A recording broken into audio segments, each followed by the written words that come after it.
நமது நாட்டிலே 30 வருடங்களுக்கு அதிகமாக மேலாக நடைபெற்ற போரின் போது மண்ணுக்காகவும் மரணித்த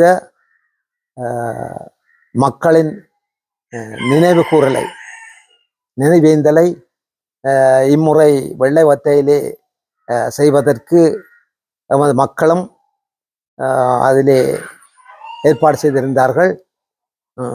குறிப்பாக முன்னாள் நாடாளுமன்ற உறுப்பினர் சுமந்திரன் மேலே கலந்து கொண்டிருந்தார்கள். அந்த நினைவேந்தலை கடும் போக்குவாதிகள் அல்லது சிங்கள இனவரை பிடித்த ஏகாதிபத்தியவாதிகளினுடைய கைக்கூலிகள் அந்த நினைவேந்தலை தடுத்து அதை செய்ய விடாமல் குழப்பியது மிகவும் வேதனைக்குரிய விடயம். இந்த அரசாங்கத்திலே இறந்தவர் யாராயிருந்தாலும் அவர்களுக்கு நினைவு கூறுவதற்கு அனுமதி வழங்கப்பட்டிருக்கின்றது. அனுமதி இல்லாமல் சிங்கள மக்களே அல்லது பௌத்த மக்களே குடியிருப்பில்லாத இடங்களிலே வடபகுதியிலே பல விகாரைகளை கட்டுகிறீர்கள். தனியாருடைய காணியை அபகடத்தாக பிடித்து பலாத்காரம் பிடித்து அந்த காணியில விகாரை கட்டுகிறீர்கள். அதை கேட்க போனால் காவல்துறை வைத்து மிரட்டுகிறீர்கள். இன்று இறந்து போன மக்களுக்கு, இறந்து போன பிள்ளைகளுக்காக நினைவேந்தல் செய்வதற்கு அனுமதி இல்லை. இந்த அரசாங்கத்திலே சமத்துவம், சமாதானம் என்று சொல்லிக் கொண்டிருக்கின்ற ஜனாதிபதி அனந்தகுமார திசாநாயக்க அவர்களின்